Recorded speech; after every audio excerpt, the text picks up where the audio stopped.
Tentang drone kali ini akan merungkai misteri komponen-komponen yang ada di dalam sesebuah drone racing ataupun drone FPV yang mana akan membelenggu kekeliruan kepada penggemar-penggemar yang baru nak berjinak-jinak, korang yang baru nak mula dalam bidang ni, baru nak kenal-kenal, baru nak faham-faham, mesti korang akan ada masalah pening apa yang ada dalam komponen-komponen FPV ini, apa yang perlu ada dan apa fungsi setiap komponen itu.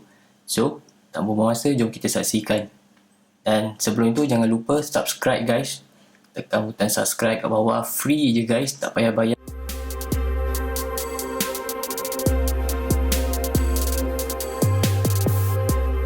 Sekali kita akan tengok frame. Frame ini merupakan rangka sesebuah drone kita, di mana dia akan pegang segala komponen. Mana kita nak letak komponen-komponen yang lain, kita nak letak motor, kita nak letak kita punya flight controller system, kita punya FPV system, kan?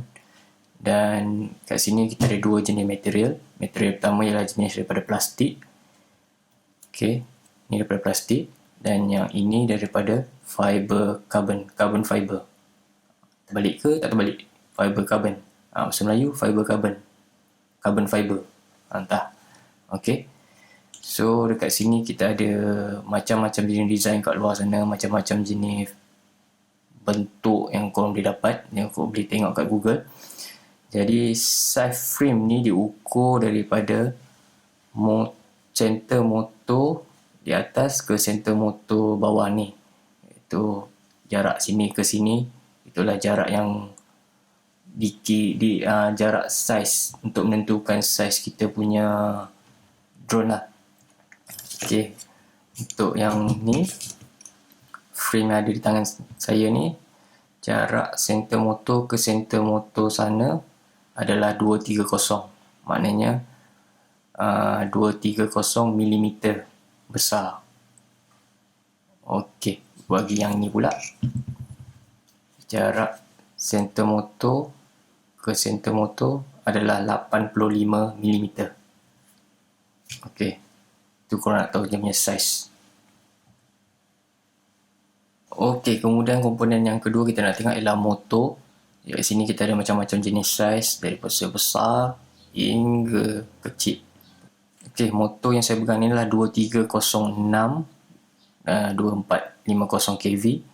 2306 ni dia indicate kita punya size motor. 23 maknanya 23 diameter, 23 mm diameter motor, dan juga ketinggian motor ni lah 06.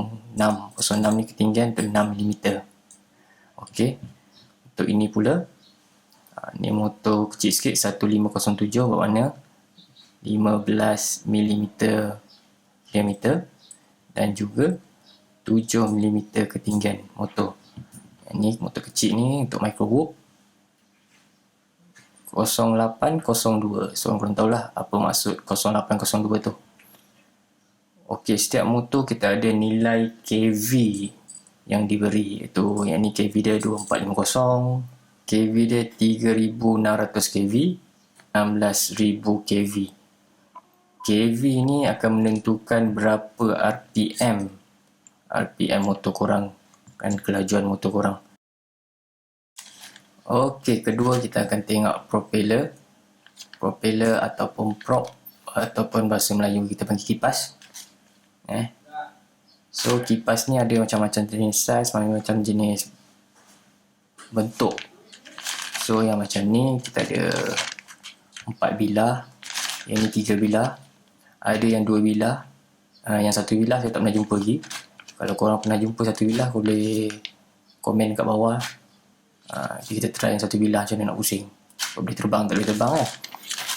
Okey, apabila korang tengok propeller ni, kau kena make sure yang size propeller ni ngam dengan size frame korang. Jangan korang beli propeller besar masuk kat frame kecil, jangan beli yang kecil masuk kat frame besar. Tu tak jadi apa nanti. Jangan, kalau salah propeller, salah size, yang boleh menyebabkan motor korang panas. Baik-baik sikit, hati-hati. Okey. Okey, sekarang kita tengok ESC, iaitu Electric Speed Controller. Jadi ini benda ni adalah sangat penting dalam FPV drone, sebab benda ni akan mengawal kelajuan motor-motor ni. Okey, daripada flight controller akan beritahu, okey, motor satu, motor satu korang gerak slow, motor ni gerak laju, ni slow, ni laju. Benda ni yang akan kawal kelajuan setiap motor-motor ni. Okey, ESC ni kita ada dua jenis, satu 4-in-1, ni kita panggil 4-in-1, dan ini kita panggil single. Okey, sekarang kita tengok flight controller. Flight controller ni merupakan otak. Okey, ini otak korang punya drone. Yang ni dia akan mengawal segala maklumat yang kita bagi daripada remote.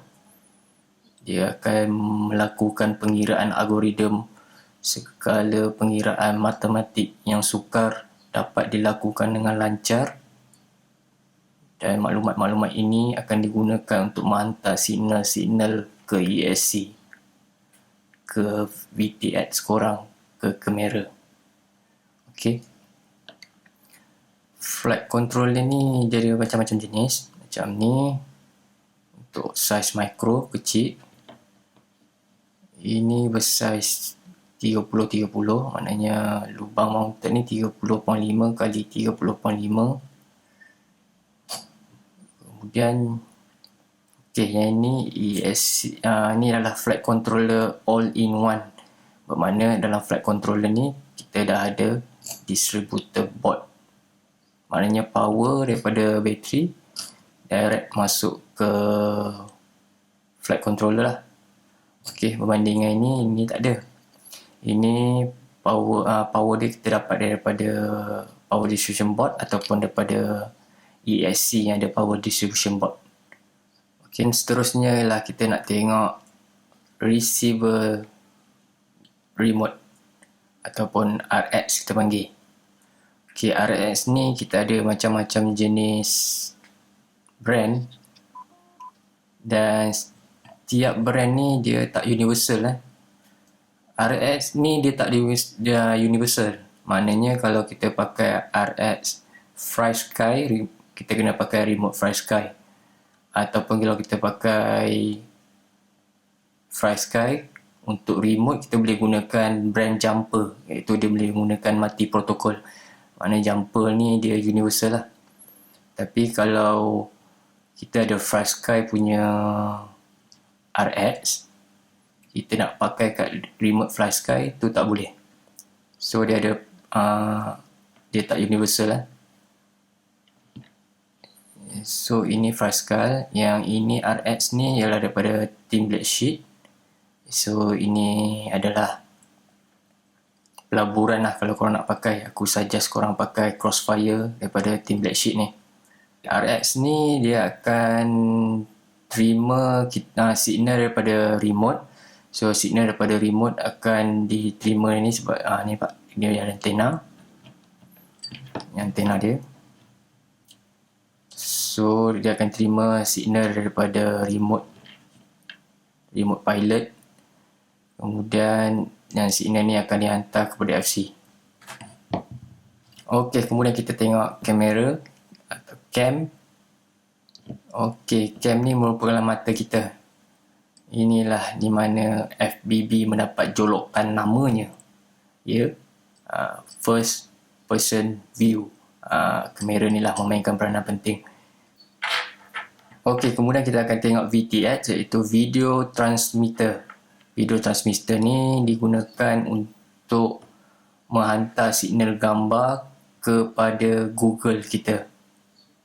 Okey, signal gambar daripada kamera kita tadi, kamera, dan benda ni yang akan hantar signal ke dalam Google kita di frekuensi 5.8 GHz analog signal Ni bukan digital lah. So dia punya quality macam kita tengok TV dulu-dulu.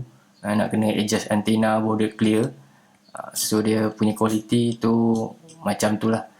Tiap brand ni mempunyai kelebihan masing-masing. Yang ni daripada Team Black Sheep dan yang Air Fossil. Dan macam yang korang dapat tengok kat depan ni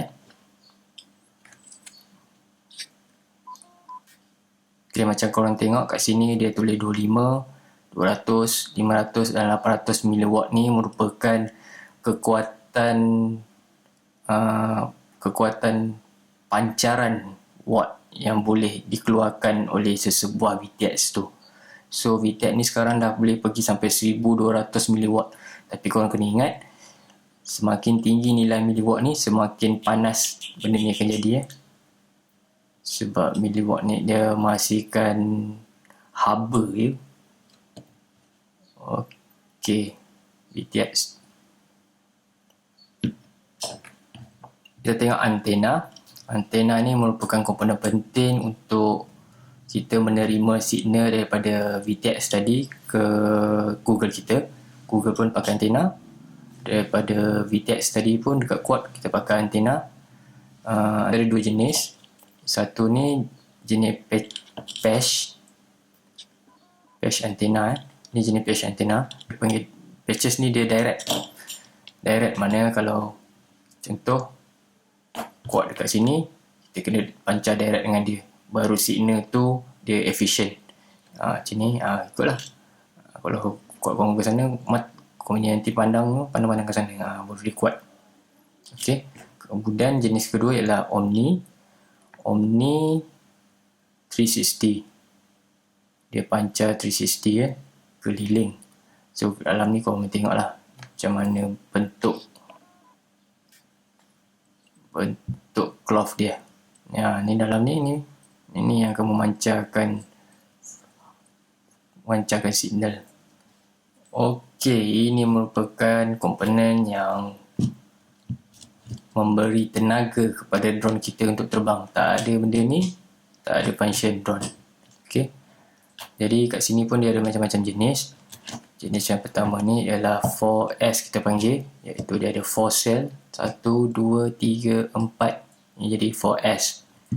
Macam ni 1, 2, 2S.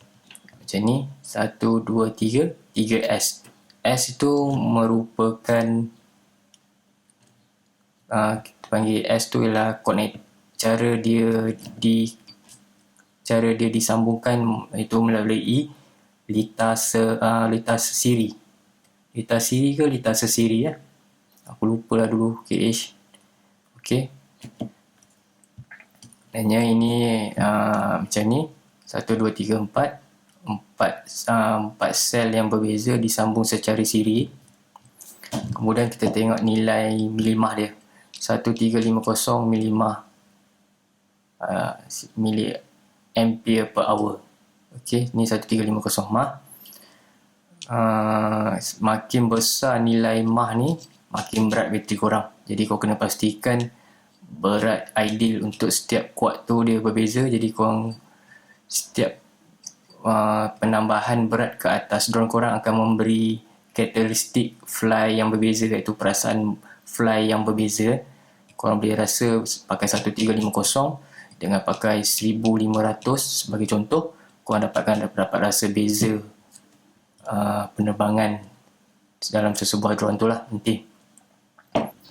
Okey, tadi korang dah tengok apa isi perut yang ada dalam FPV drone. Aku harap korang dapat manfaat daripada video ni. Jadi siapa yang baru nak try, nak berjinak, harap kau dapat faham. Kalau ada salah information apa pun, kau boleh komen kat bawah. Dan terima kasih kerana menonton. Bye.